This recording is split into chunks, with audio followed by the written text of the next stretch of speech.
So problem number 4 is asking us to calculate the chemical potential energy change for a reaction. Now, when we're looking at a reaction, I'm going to go ahead and separate my reactants from my products, okay? And we'll talk about why in a little bit. So I start out exactly the way I did before. I'm going to look at my different types of bonds.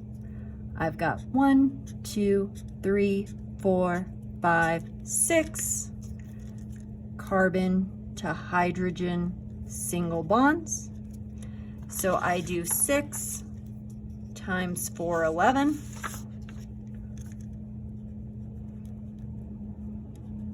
(2,466). Okay. I've got 1 carbon to carbon bond. Because there's only 1, I'm not going to multiply it by anything. It's just 346. So the entire molecule has 2,812 kilojoules of stored energy for every 1 mole. Our second reactant is Cl2, chlorine single bonded to chlorine. So I look at my list, chlorine single bonded to chlorine is 243.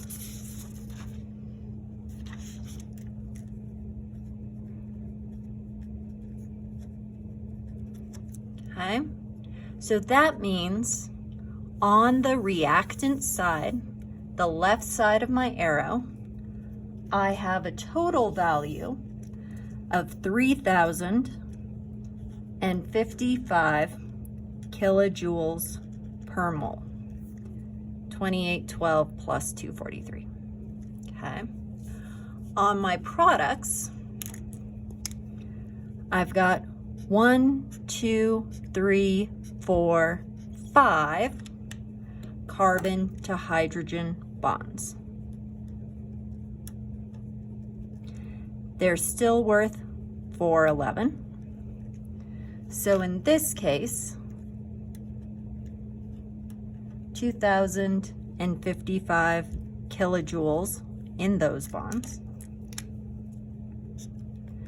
I still have 1 carbon to carbon single bond. So that's still 346 kilojoules per mole.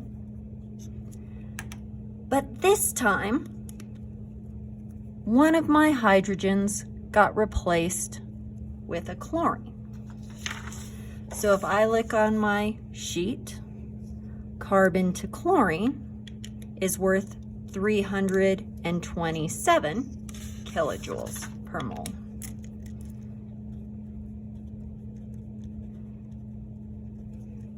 Okay.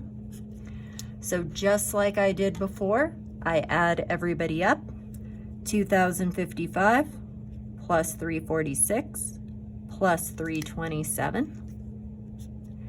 And when I total those all up, I get 2,728 kilojoules per mole. Instead of having a chlorine single bonded to a chlorine, I now have a hydrogen single bonded to a chlorine. So if I look on my list, that's worth 411 kilojoules per mole. Again, I add up all of my products.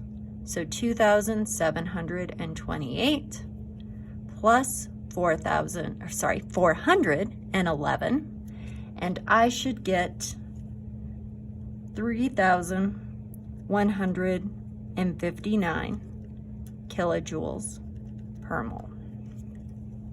Okay, so why did I separate my reactants from my products? When I look at my equation, My reactants, I have to pull apart to mix things up. So I'm going to break all of these bonds. When I break bonds, I have to put energy in. When I form my products, I form bonds, bonds come back together. When bonds form, energy is released. So my reactants will always have a positive value because I have to put in energy to pull them apart. My products will always have a negative value because I am releasing energy as bonds form. So then I just combine these numbers. Plus 3,055. I'm going to add a negative 3,159. So my total energy change for this reaction should be a negative 104 kilojoules per mole. Because this is a negative value, the negative tells me that energy is being released. I have an exothermic reaction. Okay. A positive value tells you energy goes in, endothermic. A negative tells me energy is released, exothermic. I have more energy being released than energy going in. Okay. Now, on our exit ticket today, you're going to have a reaction that looks kind of like this, okay? But you're going to have to draw Lewis dot diagrams, okay?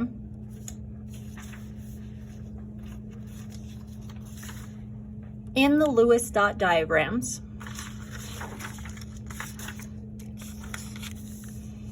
you're going to have hydrogen, you're going to have oxygen, and you're going to have water, okay? So when we do Lewis dot diagrams, remember, we're looking at valence electrons on the periodic table. Valence electrons, I start on the left, I skip the middle, and I count all the way across until I hit magic number 8. Okay, so I've got hydrogen, I've got 2 hydrogens. Each hydrogen has 1 valence electron. Oxygen has 6 valence electrons. I only have 1 oxygen in the formula, so I have 6 electrons to work with. I add those together, 8 electrons total. Because there's only 1 oxygen, he goes in the middle. I draw single bonds. Remember, each line counts for 2. So this is 2 electrons, this is 2 electrons. So I started with 8, I've used up 4. I can draw 4 more dots. If we remember, everybody's trying to get to magic number 8, except for hydrogen. Hydrogen wants to look like helium, which only has 2. Hydrogen never ever gets any dots. Once he has a line, he's done.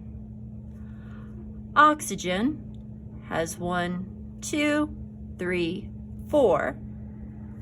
He wants to get to magic number 8. 5, 6, 7, 8. I could only draw 4 dots. I drew 4 dots. Everybody's happy.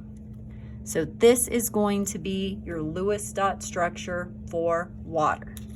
You don't need to worry about the dots when you are calculating bond energy. You only need to worry about the bonds. Okay? Hydrogen, H2, should be incredibly easy for you to draw. O2, on the other hand, pay attention to your math. Okay? Think about what happens if you don't have enough dots to make everybody happy. Okay? So you're going to go through, you're going to make sure that everything is good to go, and you have all of your Lewis dots completed and done.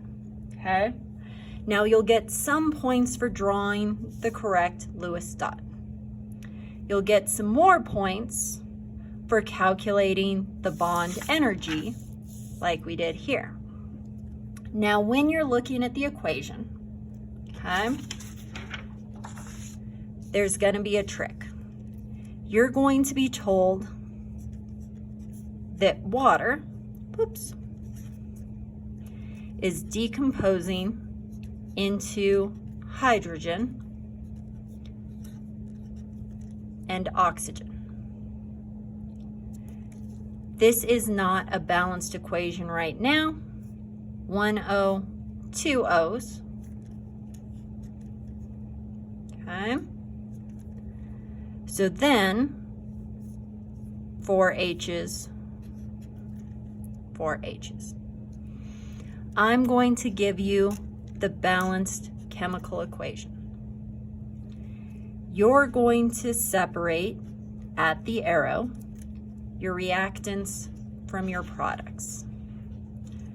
You're going to draw your Lewis dot structures. Now, as you calculate this out, this is one molecule of H2O. It has 1, 2 oxygen to hydrogen bonds. I don't just have one molecule of water though. I have 2.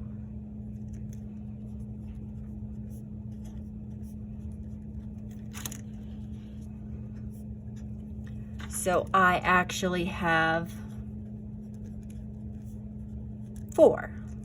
1, 2, 3, 4 oxygen to hydrogen bonds that I am going to have to calculate. Same thing over here. I'm not just going to have 1 H2, I'm going to have 2. So make sure you're totaling up all of your bonds.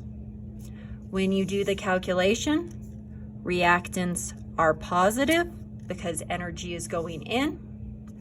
Products are negative because energy is being released. If your answer when you combine these terms is positive, it's endothermic. If your answer is negative, it's exothermic.